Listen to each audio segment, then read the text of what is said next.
where I can just start establishing for my next move, right?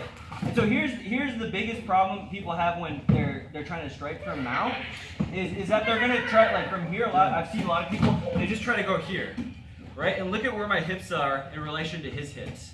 Exactly, he's gonna bump me, right? And so, like, a lot of times you'll see this happen where the guy, he's down, he's like, okay, I really want to strike, and he'll come up, boom, and start striking, but then he gets bumped, right? Yeah. Your reaction from there will often dictate if you take the advantage from that or not. But usually, like what I see most often happen with guys who they're not used to switching their hips or whatever, is they're just gonna get rolled over, right? Like as soon as I come up from my grapevine, boom, yeah, I get rolled, right? Because I'm on his hips, right?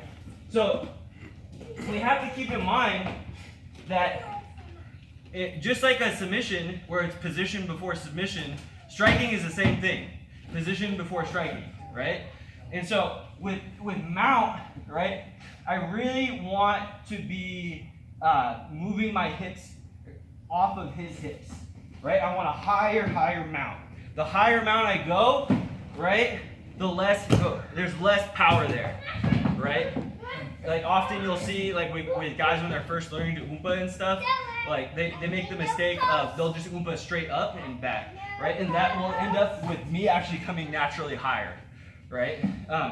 And so you want to be able to move your knees up and move your mount up, right, in order to get the position to strike, right? But I want to pair this with something, right? When we're down here, right, I want to be fishing for this hook, right? Go ahead, clamp this, like act like you don't want to give it to me, right? Yeah, I want to be trying to fish under here for this hook, right? If he's not giving it to me, right, that's the beauty about the striking aspect, is I can stay here very nice and conservative and try to get him a reaction here by hitting him, right? And look, he has to move his hand up. What it doesn't do is his elbow, right? If he doesn't move his hand up, right, like just keep hitting him, I guess, right? But as soon as he moves his elbow up, that gives room for my knee, right? Boom, and it's gonna come up nice and high, right? Okay, and if you guys have been in my class before, if you do get this underhook, right, if you do happen to get it, this is gonna help, like go ahead and clamp down with that, right? So he's gonna clamp down. A big problem people have is like, if they get an underhook, they let this go weak and clamp really hard and then oompa that way, right? And I can get oompa here. So as soon as you get an underhook, make sure you're already trying to walk it up, right? And the other problem people have though is they only walk up, right? The thing is that nothing's stopping him from just scooting up too. Scoot up, right? Look, and it just resets everything, right? So like when you're here and I'm walking this up, right, I have to start bringing my hips, my knees up to walk this up and to get this position, right?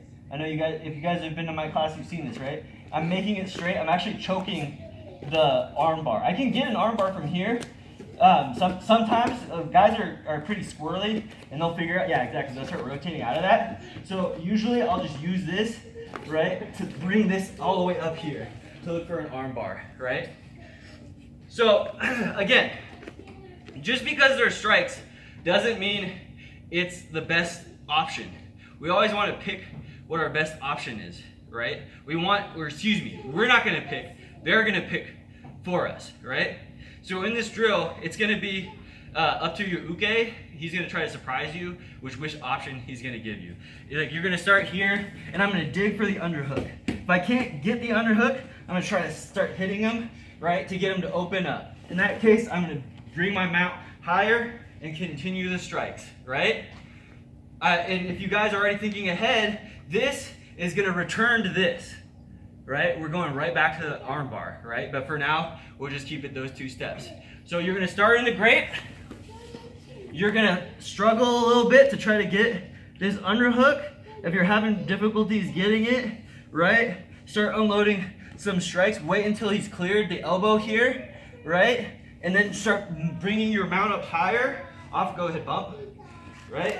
Where he's going to be less effective, right? Oh, and another thing, this is something that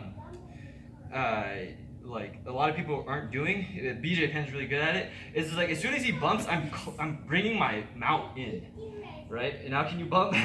No, this is like, yeah, it's very bad, Like right? literal hell. Yeah, right. There's a lot of more simple drills that I can go over later to try to get the reaction out of this, but I want to practice this, right? So one more time, actually, sorry.